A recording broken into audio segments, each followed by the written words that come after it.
A lot of people think becoming a millionaire requires some insane salary, like you need to be a tech founder, a crypto genius, or one of those finance guys on TikTok who somehow makes $40,000 a month trading from a laptop on a beach in Dubai. But then you look at your own life. Your paycheck hits, rent comes out. Groceries are somehow more expensive again. You tell yourself you'll start investing next month, and somehow next month keeps becoming next year. Meanwhile, you see headlines saying the average millionaire next door doesn't even drive a luxury car. Most millionaires didn't inherit money. A huge percentage built wealth slowly through investing. And that's where things get weird, because mathematically, becoming a millionaire is actually way more boring than people think. In fact, if you invested just $100 a week consistently, you could eventually hit 7 figures. Not with lottery tickets, not with meme coins, not by timing the market, just consistency, time, and understanding how compounding actually works. And look, I know what some people are already thinking. Leonard, $100 a week in this economy? But stay with me here because the timeline breakdown behind this is honestly shocking, especially what happens after year 15. Because here's what most people don't realize. The hardest part of building wealth isn't the money. It's surviving long enough psychologically to let compounding do its job. My name is Leonard, and I spend way too much time thinking about the how $100 a week becomes $1 million, the timeline breakdown. If you're someone who feels like you're working hard, but your bank account never seems to move, make sure to hit the subscribe button and give this video a thumbs up if this helps you out. Now let's talk about the math nobody explains properly, because most people completely underestimate how powerful small amounts become over long periods of time. And honestly, it's because our brains are terrible at understanding exponential growth. We understand linear growth. If I save $100 a week for a year, that's easy. That's $5,200. Simple. But investing changes the equation, because now your money starts making money. And then that money starts making money too. And eventually it snowballs into something ridiculous. So let's break this down realistically. Let's assume you invest $100 every single week into something simple like a broad market index fund. Historically, the S&P 500 has averaged roughly around 10% annually before inflation over long periods of time. Now obviously markets go up and down. Some years are terrible, some years are amazing. But over decades, that historical average is surprisingly consistent. So we'll use 10% as our long-term estimate, which means $100 per week, about $400 per month, invested consistently, at a 10% average annual return. Now here's where it gets really interesting. After 1 year, you've contributed about $5,200. Your account value is around $5,400. Not life-changing. Honestly, kind of underwhelming. And this is exactly why most people quit early. Because the beginning of wealth building feels incredibly slow. You're sacrificing things. You're trying to stay disciplined, and your portfolio barely moves. It feels like pushing a car uphill with your bare hands. But then, let's fast forward. After 5 years, you've invested roughly $26,000. Your account is now around $34,000. Okay, better. You've made almost $8,000 from growth. That's meaningful, but still not millionaire territory. Now, after 10 years, you've personally invested around $52,000, but your portfolio is approaching roughly $95,000 to $100,000. Now, your money has almost doubled your contributions, and psychologically, this is usually the first major breakthrough point. Because for the first time, you realize, oh, this actually works. And look, this is the stage where a lot of people suddenly become obsessed with investing.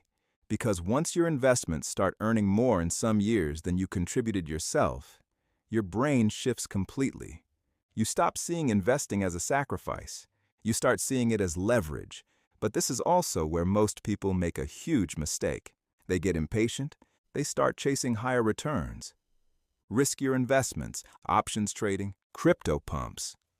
Day trading strategies from guys with rented Lamborghinis, because steady growth suddenly feels too slow. And this is one of the biggest psychological traps in personal finance. People abandon the thing that was working because it wasn't working fast enough. Meanwhile, wealth is mostly built through boring consistency. Look at Warren Buffett. A massive percentage of his wealth came after age 50. Not because he suddenly became smarter at 50, but because compounding finally had enough time to become absurd. That's the part people miss. Compounding is incredibly unfair toward the impatient. Now let's continue the timeline. After 15 years of investing $100 a week, you've personally contributed about $78,000. Your portfolio is around $190,000. And this is where things start speeding up dramatically, because now the market is doing more of the work than you are. Let me explain this another way. In the beginning, your contributions are the engine. Later on, the growth becomes the engine. That's a completely different game. Imagine pushing a giant flywheel. At first, it barely moves. Every push feels exhausting. You question whether anything is happening. But eventually, the wheel gains momentum. And now, every push creates way bigger results. Investing works the exact same way. Now, after 20 years, this is where people's jaws usually drop. You've invested about $104,000 total, but your portfolio is now roughly $330,000 to $350,000. Think about that for a second.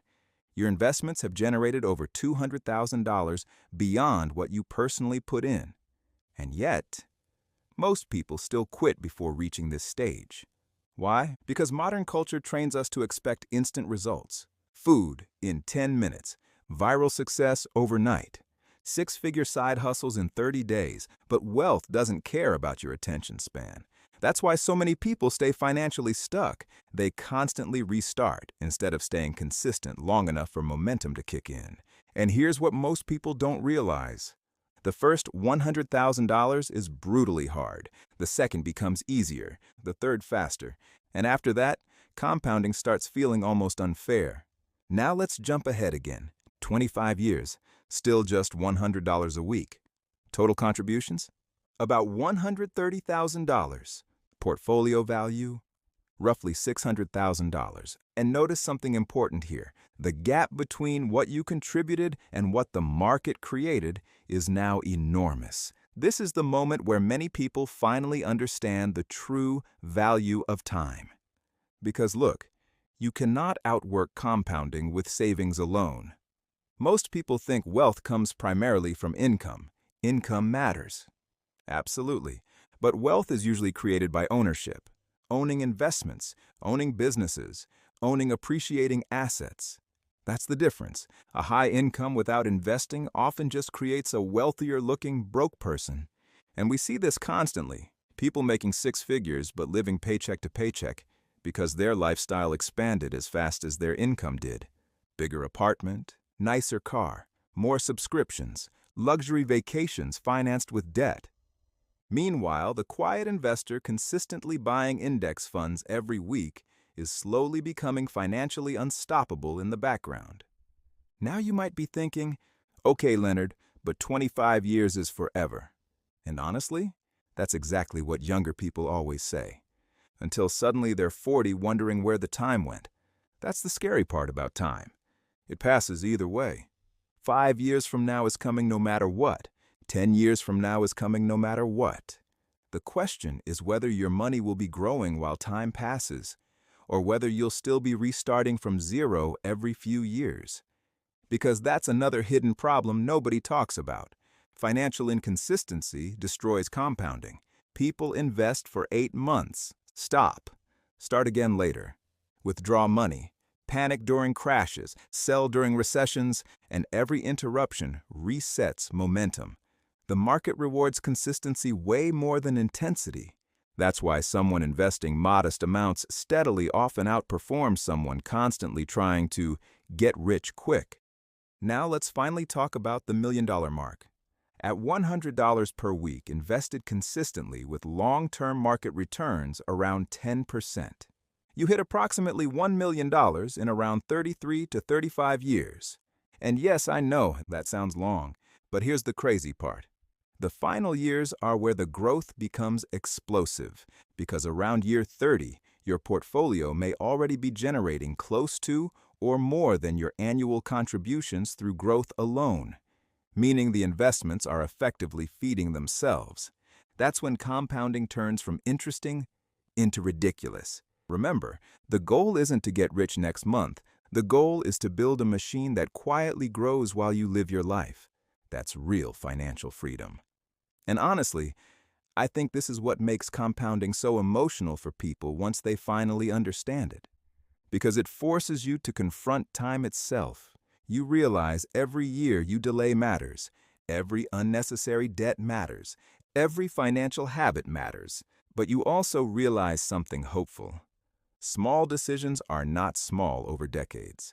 That coffee habit, that weekly investment, that extra payment toward debt, that raise you invested instead of spending. Over 30 years, tiny choices become life-changing outcomes. And that's the part nobody teaches properly in school. Wealth is rarely one giant decision. It's usually thousands of small, repeated behaviors, repeated long enough for compounding to magnify them. So if you take anything away from this video, let it be this: do not underestimate small, consistent action. Because the timeline of wealth feels invisible until suddenly it isn't. One day your portfolio looks tiny, then suddenly it crosses $100,000, then $250,000, and then $500,000, and eventually you realize the hardest part was never the math. It was staying consistent long enough to let the math work. If this video helped shift the way you think about money, make sure to subscribe. Leave a comment with the age you started investing or want to start investing, and share this with someone who keeps saying they'll start later. Because later arrives faster than people think.